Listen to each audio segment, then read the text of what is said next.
Hey guys, Nameless here again, and in this video we're going to talk about controlling troops while in battle. One aspect of this game that sets it apart from all others is your ability to control troops.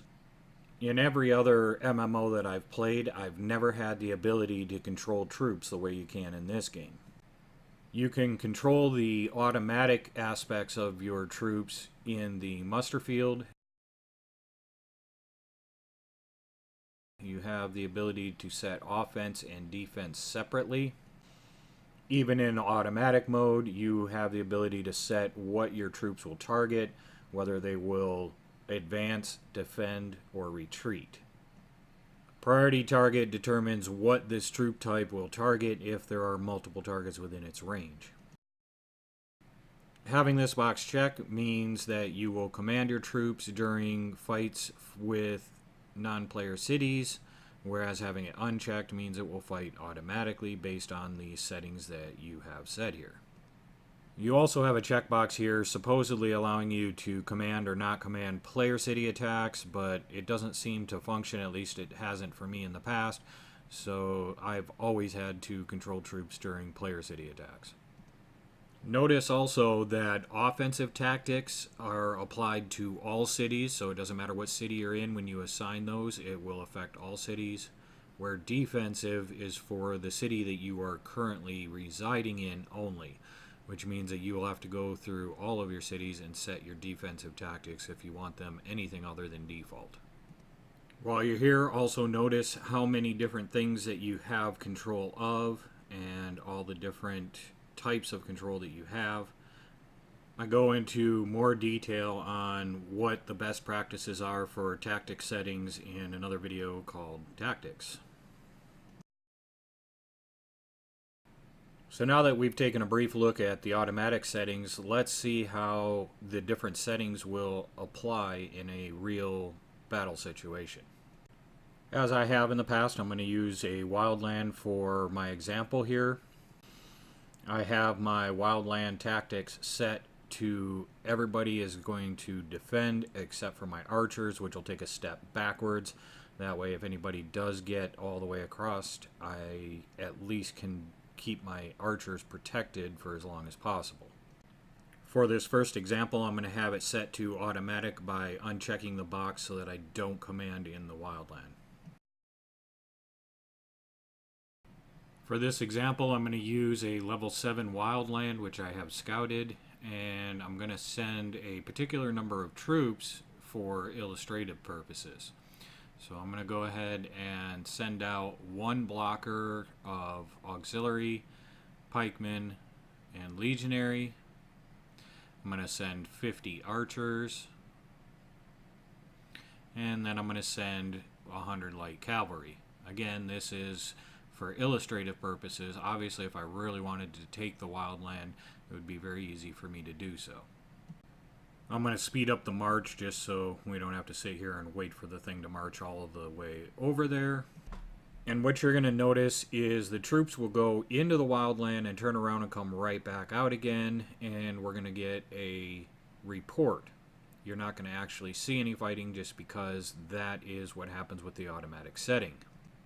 This is just the way it works with most other MMOs. Now, if we go in and take a look at the actual report, we can replay the fight and see what actually happened, which, again, most games don't even allow you to do that. Now, looking at the report, you can see that I did win, but I also did have some troop loss.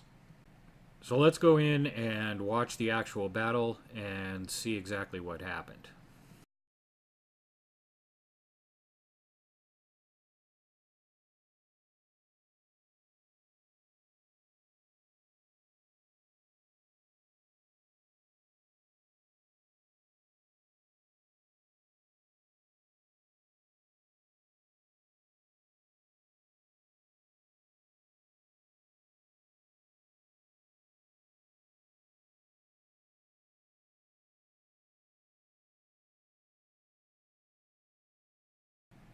Now, I obviously did win, and the troop losses actually weren't that bad, but the numbers were also very small. This was a level 7 wildland, so there weren't a whole lot of troops that I was fighting.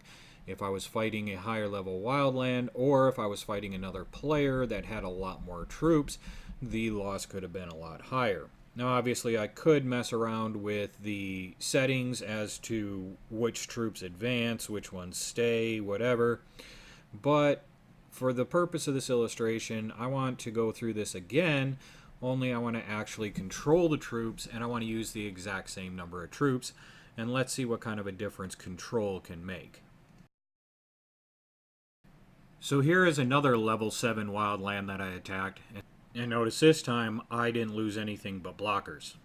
On this one, I controlled the troops, so let's take a look at how this battle went.